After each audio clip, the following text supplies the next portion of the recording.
Welcome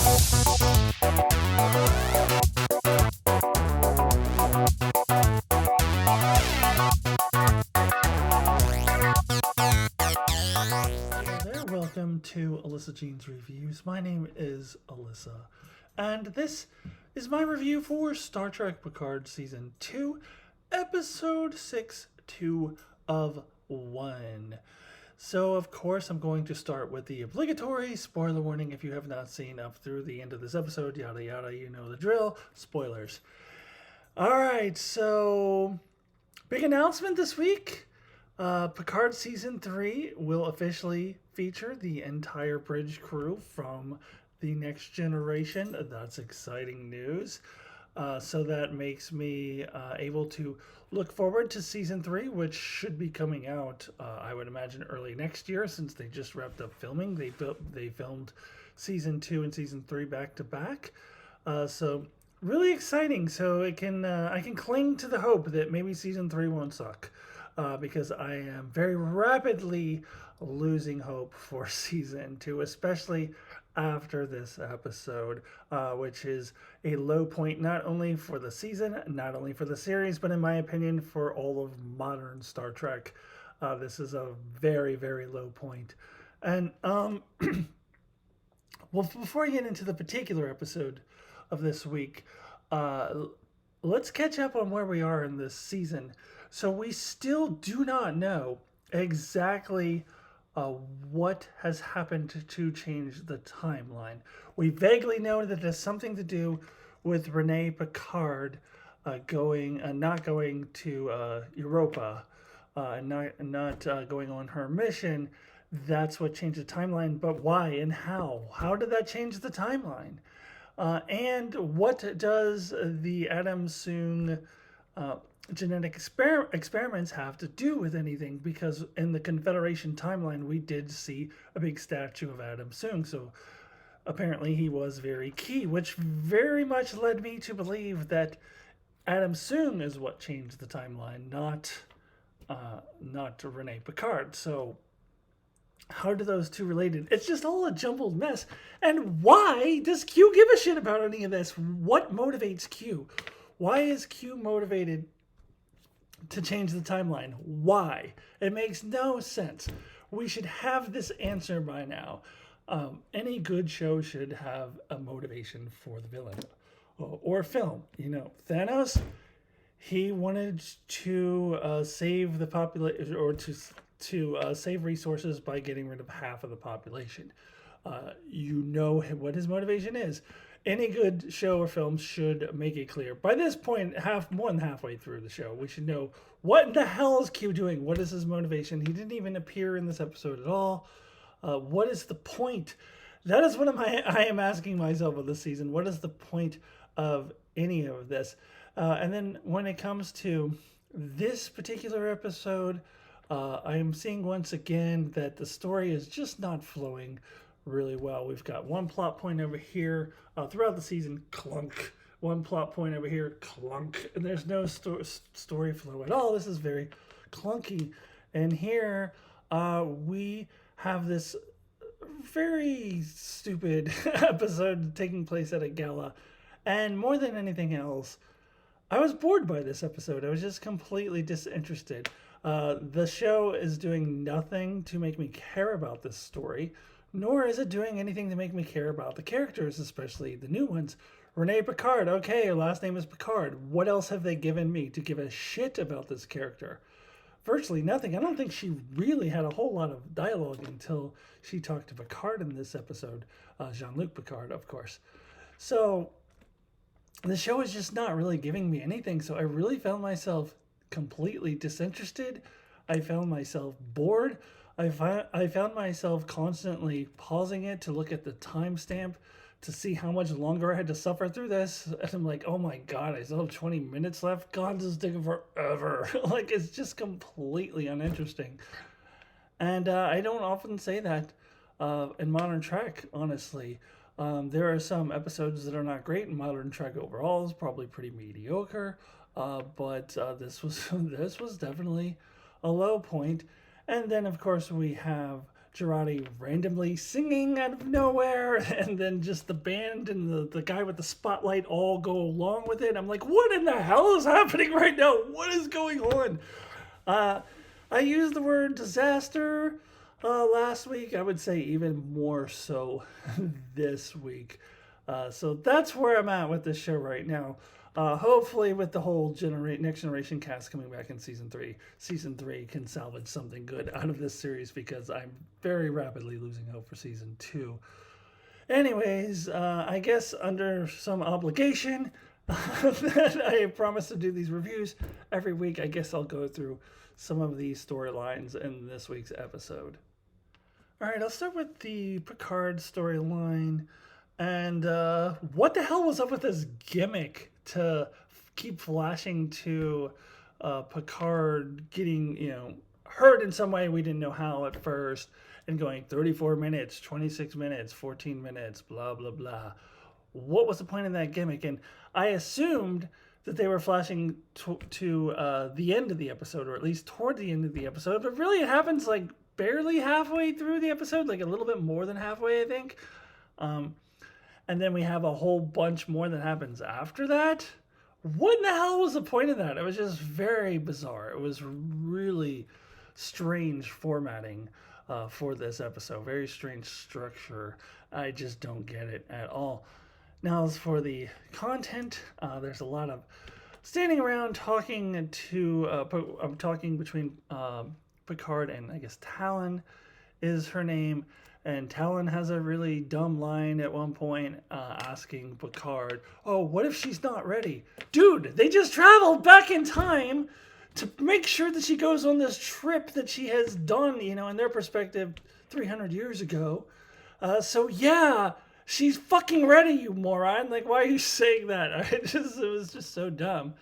And as I kind of alluded to in the beginning of this video, I really don't give a shit about this character, Renee Picard. The show has given me no reason to care about her other than, oh, her last name is Picard, and in some vague way she's responsible for changing the timeline. I don't care. Like, I really was just completely disinterested in all of this. And the whole conversation between the two Picards was just very convenient, just worked out way too well. And then we get a throwaway line later in the episode from Rios. Oh, well, she went into quarantine with the other astronauts. We succeeded. Just like some throwaway line that if you blink, you missed it.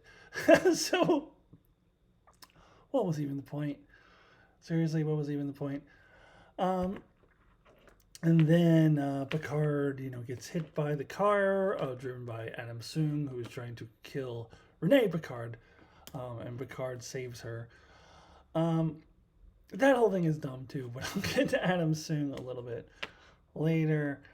And now we're set up to go into this very cliche, overly done trope. And this was what I was most worried about this season, was a bunch of cliche, overly done tropes.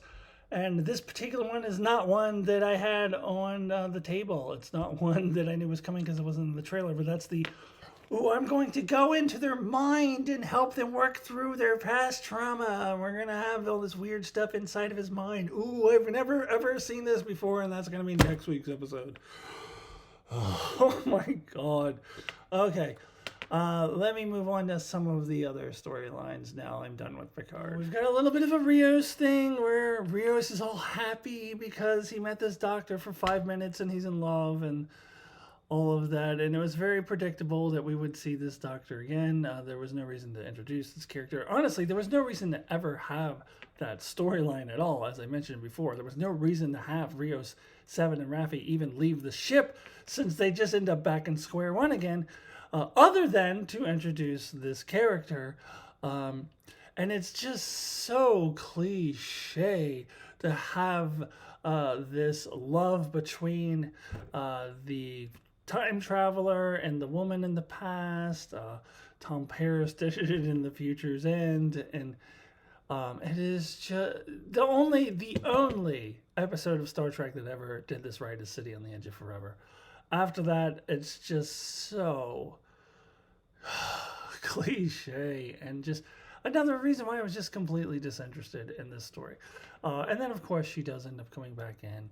And at the end of the episode, um, to try to save Picard, which she doesn't know that he's, in a robotic body. So she can't really save him. Of course, then there's also that other weird thing about, oh, it's all in his mind and I have to go into his conscious now. But anyways, I don't know. It's just, this is just what I feared. Just very, very cliche, very tropey, very repetitive and overdone. So that's how I feel about the Rios storyline as well. We don't get a whole lot of Seven in this episode. Seven was a bright spot for me earlier this season, but I don't know. I don't know if there are any bright spots left. Another bright spot for me earlier in the season that is no longer so is the Girardi and Borg Queen stuff. Now they've gotten into the BSG thing, and now we're into the possession thing by the end of it. Yeah, I've never seen this before. So, the Borg Queen here has one of the worst cliched lines I've seen in one of my favorite franchises since Yoda uttered the phrase, "Not if anything to say about it, I have," in Episode 3 of Star Wars. Revenge of the Sith. If anyone ever tried to say that Revenge of the Sith was a great film, I would say it's a solid film and easily the best of the prequels. But if anyone would try to say it's a great film, all I have to respond to that is, not if anything to say about it, I have. Like, having that line just by default makes it not a great film. One of the most overused cliches in movie history in Yoda speak. That's so stupid. Yoda would not say that. Anyways, here we have one spoken by the Borg Queen. I now take back everything I said earlier in the season, that how the Borg Queen is better than she used to be. She's not the cliche, cartoonish, mustache twirly villain that she was in Voyager. Now she's an even worse mustache twirly villain than she was in Voyager. And her line, spoken as a true cartoonish mustache twirly villain, was, "That was my plan all along." And she uttered that line, "That was my plan all along." And I was in disbelief. I was like, did she seriously just say that? Did some adults seriously just write this episode? Did some seasoned writers, some so-called good writers, seriously just write that line? And also, I'm sorry, but Girardi singing out of nowhere. Okay. But the guy putting the spotlight on her and everyone acting like that's part of the show and the band playing along. What is going on? What am I watching? What has happened to you, Star Trek Picard? What has happened to you, Modern Trek? What is going on? This is, I would say that was the first jump the shark moment of the episode. The Borg Queen line, I think, came a little bit after that, so that was the second jump the shark moment. I was like, what in the goddamn hell am I watching right now? This is not quality. This is not a quality television show. Let me go ahead and move into the Dr. Adam Soong of it all. So we get a little more insight into this Dr. Adam Soong, played by Brent Spiner, because every Soong looks like Brent Spiner, as we established last week. So we get a little bit more into his character, and he's not a great guy. Turns out this would seem to be love for his daughter is actually just obsession with his work. He even tells her, "You're my life's work." Then come to find out that he has been genetically, I assume, creating these genetically enhanced human beings, or creating people from genetics, and just, I don't know. Apparently there's been a whole bunch of these girls before. They're always girls for some reason. And Corey is number, who knows how many he's done before this. At first, I was like, they better not be androids because that would be ridiculous. But I don't think they're androids. I think they're like genetically created people. Turns out he's even more evil than we thought. I still don't understand what he has to do with changing the timeline, and what his connection is to the whole Rene Picard thing, and why there was a statue of him in the Confederation. But I kind of don't care anymore, to be perfectly honest. Yeah, so but that does give you new perspective on him. He's willing to kill Rene Picard, run her over with a car, not because out of love of his daughter, but for his daughter, but because he's an evil, mad scientist trying to create. We don't really know what he's trying to create at this point, and that I can deal with leaving as a mystery for now. But the origin of the time change, the timeline change, and the motivation for Q, those should not be mysteries. All right, I'm just kind of getting bored even thinking about this episode, so I think I'm going to go ahead and wrap it up with my rating out of 10. Time for my rating, with 1 being the lowest possible score and 10 being the highest possible score. My rating for Star Trek Picard Season 2, Episode 6 is a 2. The lowest rating I've ever given any modern Trek episode. I had always said that although modern Trek overall is pretty mediocre, it has a lot of ups and downs, that I didn't think it really had any episodes as bad as some of my least favorite in the previous series. Like if you would watch my videos on my least favorite episodes of Voyager or Next Generation or Deep Space Nine, all of those are worse than anything that I ever saw in modern Trek, in my opinion. I know other people don't share that opinion. Until now, I think this was an extremely boring episode. It was just random storylines, random things happening, bad lines, bad writing, and overall, I just don't care. Like, I just was completely disinterested. So this is a 2 out of 10. It can only get better from here. I mean, I suppose that there could be one that I would give a 1 next week, but hopefully not. I feel like it's got to get better than this, but I don't have a lot of hope that the season overall is going to be really that good. That's why I'm just kind of looking forward to the Next Generation Season 8, which is coming out next year. All right, everyone, thank you so much for joining me. If you are someone who's really enjoying the show, sorry. This is my honest opinion.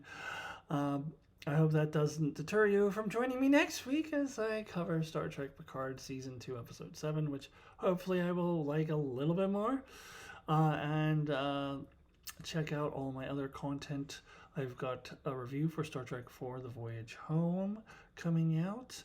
So subscribe, and I will see you soon. Good night.